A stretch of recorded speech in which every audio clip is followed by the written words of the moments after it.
നമസ്കാരം. എല്ലാവർക്കും ജെസ്സിസ് കിച്ചണിലേക്ക് സ്വാഗതം. എല്ലാവരും ഒരുപാട് ഇഷ്ടപ്പെടുന്ന ഒരു ബീഫ് ബിരിയാണീൻ്റെ റെസിപ്പിയാണ് കേട്ടോ ഇന്ന് ഞാൻ നിങ്ങൾക്ക് പറഞ്ഞു തരുന്നത്. എൻ്റെ ഈ വീഡിയോ നിങ്ങൾക്ക് ഇഷ്ടപ്പെടുകയാണെങ്കിൽ എൻ്റെ ചാനലൊന്ന് സബ്സ്ക്രൈബ് ചെയ്യണം കേട്ടോ. അതുപോലെ നിങ്ങളുടെ ഫ്രണ്ട്സിനും റിലേറ്റീവ്സിനൊക്കെ ഷെയർ ചെയ്ത് കൊടുക്കാനും മറന്നു പോകരുത്. തലശ്ശേരി ബീഫ് ദം ബിരിയാണി ഉണ്ടാക്കാൻ വേണ്ടിയിട്ട് ഞാൻ ഒരു കിലോ ബീഫ് എടുത്തിട്ടുണ്ട് കേട്ടോ. ഇത് ഒരു മീഡിയം സൈസായിട്ടാണ് ഞാൻ മുറിച്ചിരിക്കുന്നത്.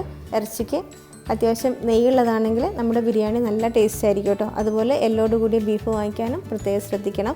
തലശ്ശേരി ബിരിയാണീൻ്റെ പ്രത്യേകത എന്ന് പറയുന്നത് തന്നെ ഈ ചെറിയ അരിയാണ് കേട്ടോ.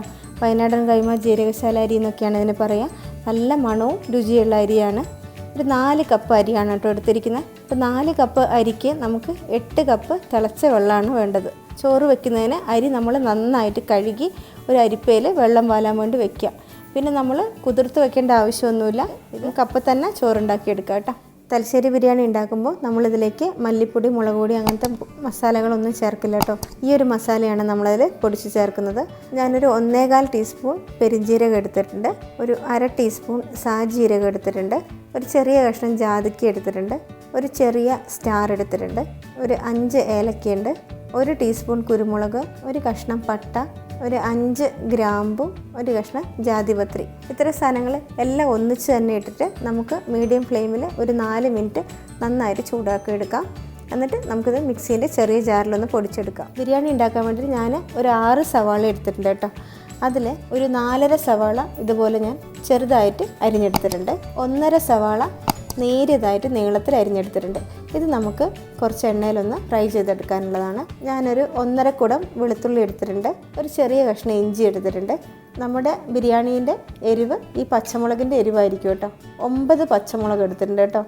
ഇത് ഒരുവിധ എരിവുള്ള പച്ചമുളകാണ്. നിങ്ങളുടെ കയ്യിലുള്ള മുളകിൻ്റെ എരിവിനനുസരിച്ചിട്ട് ഈ പച്ചമുളകിൻ്റെ എണ്ണം കൂട്ടുകയും കുറയ്ക്കുകയൊക്കെ ചെയ്യാം കേട്ടോ. നമുക്ക് ഈ ഇഞ്ചിയും വെളുത്തുള്ളിയും പച്ചമുളകും മിക്സീൻ്റെ ജാറിലൊന്ന് ചതച്ചെടുക്കണം. അതിന് വേണ്ടിയിട്ട് ഈ ഇഞ്ചിയൊക്കെ ചെറുതായിട്ടൊന്ന് മുറിച്ചിടണം. അതുപോലെ പച്ചമുളകൊക്കെ ഒന്ന് ചെറുതായിട്ട് കട്ട് ചെയ്തിട്ടാൽ നമുക്കെല്ലാം കൂടി പെട്ടെന്ന് ചതച്ചെടുക്കാൻ പറ്റും. ഞാനൊരു മീഡിയം സൈസുള്ള 3 തക്കാളി എടുത്തിട്ടുണ്ട്, ഒരു ചെറുനാരങ്ങ എടുത്തിട്ടുണ്ട്. നമ്മുടെ തലശ്ശേരി ബിരിയാണിയിൽ നിർബന്ധമായിട്ടും ചേർക്കേണ്ട 2 സാധനങ്ങളാണ് കേട്ടോ, ഈ പുതിനയിലയും മല്ലിയിലയും.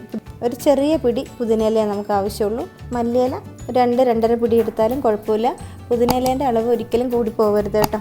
കുറച്ച് ഉണക്കമുന്തിരിയും വേണം, അതുപോലെ കുറച്ച് കാഷ്യൂനട്ടും വേണം. കാഷ്യൂനട്ട് നമുക്ക് നടുകി ഒന്ന് സ്പ്ലിറ്റ് ചെയ്തിട്ട് ഇടണം കേട്ടോ. നമുക്ക് ഈ കഴുകി വൃത്തിയാക്കി വെച്ചിരിക്കുന്ന ബീഫ് ഒരു കുക്കറിലേക്ക് ഇട്ട് കൊടുക്കാം. നമ്മൾ വറുത്ത് പൊടിച്ചെടുത്ത ബിരിയാണി മസാലയിൽ നിന്ന് 1 ടീസ്പൂൺ ബിരിയാണി മസാല നമുക്ക് ഇതിലേക്ക് ചേർത്ത് കൊടുക്കാം. ഇതിലേക്ക് ഒരു 1/4 ടീസ്പൂൺ മഞ്ഞൾപ്പൊടിയും കൂടി ചേർത്ത് കൊടുക്കാം. 1 ടീസ്പൂൺ ഉപ്പും കൂടി ചേർത്ത് എല്ലാം നന്നായിട്ട് മിക്സ് ചെയ്യാം. ഇതിലേക്ക് നമ്മൾ ഒട്ടും വെള്ളം ചേർക്കുന്നില്ല കേട്ടോ. കുക്കർ അടച്ച് വെച്ചിട്ട് നമുക്ക് ഹൈ ഫ്ലെയിമിൽ ഒരു വിസിലെടുക്കാം. എന്നിട്ട് തീ ലോ ഫ്ലെയിമിലേക്ക് വെച്ചിട്ട് ഒരു 20 മിനിറ്റ് നമുക്കിതൊന്ന് കുക്ക് ചെയ്തെടുക്കണം. ഒരു പാന് ചൂടായാൽ നമുക്കതിലേക്ക് 1.5 ടീസ്പൂൺ നെയ്യ് ഇട്ട് കൊടുക്കാം. അതിലേക്ക് നമുക്ക് 2 ടേബിൾ സ്പൂൺ ഓയിലും കൂടി ചേർത്ത് കൊടുക്കാം. ഈ ചൂടായ എണ്ണയിൽ നമുക്ക് ഈ ഉള്ളി ഒന്ന് ഫ്രൈ ചെയ്തെടുക്കണം. ഉള്ളി പെട്ടെന്നൊന്ന് വാടി വരാൻ വേണ്ടി നമുക്ക് കുറച്ച് ഉപ്പിട്ട് കൊടുക്കാം. നമ്മുടെ ഉള്ളി ഏകദേശം ഫ്രൈ ആയി വരുന്നുണ്ട് കേട്ടോ. ഒരു 1/4 ടീസ്പൂൺ പഞ്ചസാര ഒന്ന് വിതറി കൊടുക്കാം. പഞ്ചസാര ചേർത്താൽ നമ്മുടെ ഈ ഉള്ളി നല്ല ക്രിസ്പി ആയിട്ടിരുന്നോളൂ. നമ്മുടെ ഉള്ളി നന്നായിട്ട് ഫ്രൈ ആയി വന്നിട്ടുണ്ട്. ഇത് നമുക്ക് എണ്ണയിൽ നിന്ന് മാറ്റാം. ഇതേ എണ്ണയിൽ തന്നെ നമുക്ക് ആദ്യം കാഷ്യൂനട്ടൊന്ന് ഫ്രൈ ചെയ്യണം.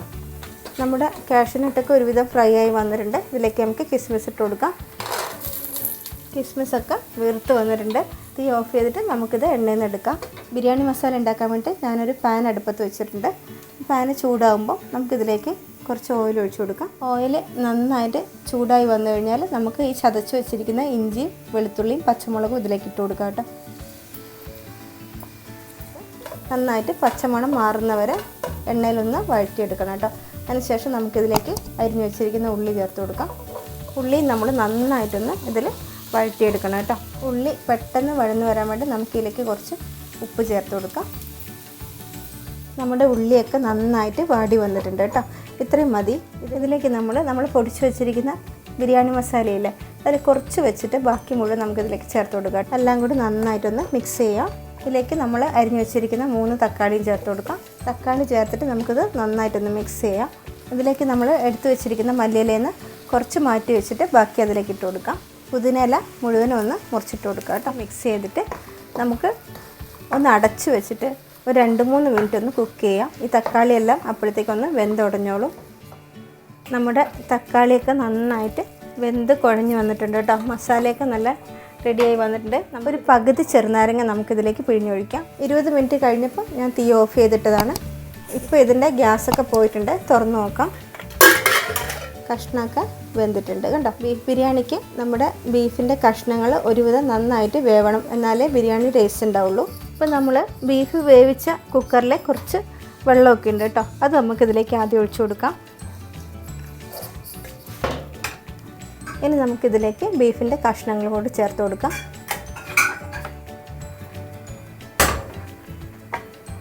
നമുക്കിതിൻ്റെ ഉപ്പൊക്കെ നോക്കാം കേട്ടോ. ഉപ്പ് എരിവൊക്കെ നോക്കാം. ഇനി നിങ്ങൾക്ക് എരിവ് കുറവാന്ന് തോന്നുകയാണെങ്കിൽ കുറച്ച് കുരുമുളക് പൊടി ചേർത്താൽ മതി. ഇനി നമുക്ക് ഈ മസാലയിൽ ഈ ബീഫ് കുറച്ച് നേരം ലോ ഫ്ലെയിമിലൊന്ന് വയ്ക്കാം. നമ്മുടെ ഈ ബീഫ് മസാല ഉണ്ടല്ലോ, ഇതിലേക്ക് നമ്മൾ പൊരിച്ച് വെച്ചിരിക്കുന്ന ഉള്ളീൻ്റെ ഒരു 1/4 ഭാഗത്തോളം നമ്മൾ ഇതിലേക്ക് ഇട്ട് കൊടുക്കണം കേട്ടോ. നമ്മുടെ ബിരിയാണിക്ക് ഏറ്റവും കൂടുതൽ ടേസ്റ്റ് തരുന്ന ഒരു കാര്യമാണിത്. ഇത് നിങ്ങൾ മിസ് ചെയ്യാണ്ട് ചെയ്യണം കേട്ടോ. നമ്മൾ ഉള്ളി പൊരിച്ചെടുത്തില്ലേ, അതേ എണ്ണയിൽ തന്നെ നമുക്ക് ചോറും കൂടി വേവിച്ചെടുക്കാം. അതിലേക്ക് നമുക്ക് ഒരു 1.5 ടേബിൾ സ്പൂൺ നെയ്യും കൂടി ചേർത്ത് കൊടുക്കാം. ഒരു 4 ഗ്രാമ്പൂ 4 ഏലക്ക ഇട്ട് കൊടുക്കാം കേട്ടോ. ഇതെല്ലാം നമുക്ക് ഈ എണ്ണയിലൊന്ന് റോസ്റ്റ് ചെയ്തെടുത്തിട്ട് നമ്മൾ കഴുകി ഊറ്റി വെച്ചിരിക്കുന്ന അരി ഇതിലേക്ക് ഇട്ട് കൊടുക്കാം കേട്ടോ. അരി നമുക്ക് ഈ നെയ്യിൽ നന്നായിട്ടൊന്ന് വറുത്തെടുക്കണം കേട്ടോ. അരി വറുക്കുന്ന സമയത്തേക്ക് നമുക്ക് നമ്മുടെ 4 ഗ്ലാസ് അരിക്ക് 8 ഗ്ലാസ് തിളച്ച വെള്ളം റെഡിയാക്കി വെക്കാൻ മറന്നു പോകരുത് കേട്ടോ. നമ്മുടെ അരി ഞാനൊരു 8 മിനിറ്റോളം നന്നായിട്ട് വറുത്തു കേട്ടോ. ഇതുണ്ടോ, നല്ല ക്രിസ്പി ആയിട്ട് വന്നിട്ടുണ്ട്. ഈ ഒരു പാകത്തിൽ നമുക്കിതിലേക്ക് തിളച്ച വെള്ളം ഒഴിച്ചു കൊടുക്കണം. ഇതിലേക്ക് നമുക്ക് പാകത്തിന് ഉപ്പ് ചേർത്ത് കൊടുക്കാം. ഉപ്പിൻ്റെ അളവ് കുറച്ച് മുന്നോട്ട് നിൽക്കണം കേട്ടോ, എന്നാലേ അരി വെന്ത് വരുമ്പോൾ അത് പാകത്തിന് വരുള്ളൂ. നമുക്കിതിലേക്ക് ഒരു പകുതി ചെറുനാരങ്ങ നീരും കൂടി പിഴിഞ്ഞു കൊടുക്കാം. തീ ആദ്യം നന്നായിട്ട് കൂട്ടി വെക്കുക കേട്ടോ. നല്ല തിള വന്നു തുടങ്ങിയിട്ടുണ്ട്.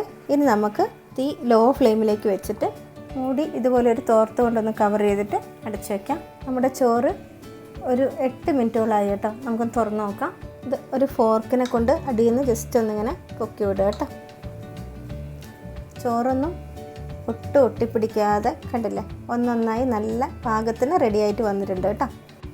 ഞാൻ ചോറ് വെച്ച പാത്രത്തിൽ തന്നെയാണ് കേട്ടോ ഇനി ഇത് ദമ്മിടാൻ പോകുന്നത്.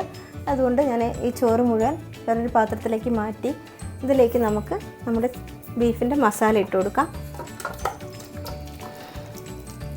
ഇതിൻ്റെ മുകളിലേക്ക് ഒരു ലെയർ ചോറിട്ട് കൊടുക്കാം. ഇതിലേക്ക് നമ്മൾ ഫ്രൈ ചെയ്ത് വെച്ചിരിക്കുന്ന ഉള്ളിയും കാഷ്യൂനട്ടും കിസ്മിസും ചേർത്ത് കൊടുക്കാം കേട്ടോ. കുറച്ച് മല്ലിയില ഇട്ട് കൊടുക്കാം. നമ്മൾ മാറ്റി വെച്ച ബിരിയാണി മസാലയിൽ നിന്ന് കുറച്ച് ഇതിലേക്ക് തൂക്കി കൊടുക്കാം. മുകളിലേക്ക് കുറച്ച് നെയ്യ് ഇട്ട് കൊടുക്കാം. ഇതിൻ്റെ മേലേക്ക് ഒരു ലെയറും കൂടി ചോറിട്ട് കൊടുക്കാം. നേരത്തെ ചെയ്ത പോലെ തന്നെ കുറച്ച് വറുത്ത കാഷ്യൂനട്ടും ഓണിയനും കുറച്ച് മല്ലിയില ഇട്ട് കൊടുക്കാം. കുറച്ച് ബിരിയാണി മസാല തൂക്കി കൊടുക്കാം.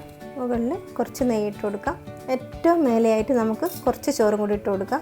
ബിരിയാണി ഉണ്ടാക്കാൻ വേണ്ടി ഒരു ചെറുനാരങ്ങ എടുത്തു. അതിൽ കുറച്ച് നാരങ്ങ നീര് ഞാൻ ഒരു ഇത്തിരി വെള്ളവും കൂടി ചേർത്ത് വെച്ചിരിക്കുകയാണത്. അതിലേക്ക് 1/4 ടീസ്പൂൺ മഞ്ഞൾപ്പൊടിയും കൂടി ചേർത്ത് കൊടുക്കാം. നന്നായിട്ട് മിക്സ് ചെയ്തിട്ട് നമുക്കിതിൻ്റെ മേലേക്ക് ഒഴിച്ചു കൊടുക്കാം കേട്ടോ.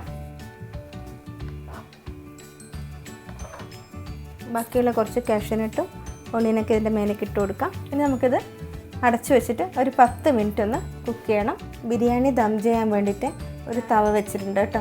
ഈ തവ നമുക്ക് നന്നായിട്ടൊന്ന് ചൂടാക്കണം. ചൂടായ തവയിലേക്ക് സെറ്റ് ചെയ്ത് വെച്ചിരിക്കുന്ന ഈ ബിരിയാണി പാത്രം എടുത്തു വെക്കാം കേട്ടോ. തീ ലോ ഫ്ലെയിമിലാണെന്നുള്ള കാര്യം പ്രത്യേകം ശ്രദ്ധിക്കണം കേട്ടോ. നമ്മുടെ ബിരിയാണി ഇപ്പോൾ ഒരു 10 മിനിറ്റ് ദം ചെയ്തു. ഇനി നമുക്ക് തീ ഓഫ് ചെയ്യാം. നമ്മുടെ ടേസ്റ്റി ആയിട്ടുള്ള തലശ്ശേരി ബീഫ് ബിരിയാണി റെഡി ആയിട്ടുണ്ട് കേട്ടോ.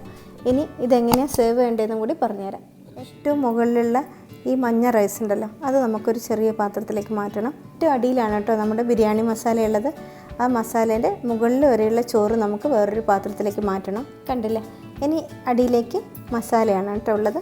ഞാനൊരു പ്ലേറ്റിലേക്ക് എങ്ങനെ വിളമ്പുന്നതെന്ന് കാണിച്ചു തരാം. കുറച്ച് മസാല ഒരു പ്ലേറ്റിലേക്ക് എടുക്കാം. ഇതിലേക്ക് കുറച്ച് റൈസ് ഇട്ട് കൊടുക്കാം.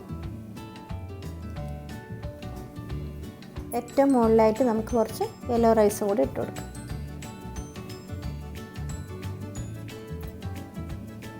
കണ്ടില്ലേ, എല്ലാവരും ഉണ്ടാക്കി നോക്കണേ.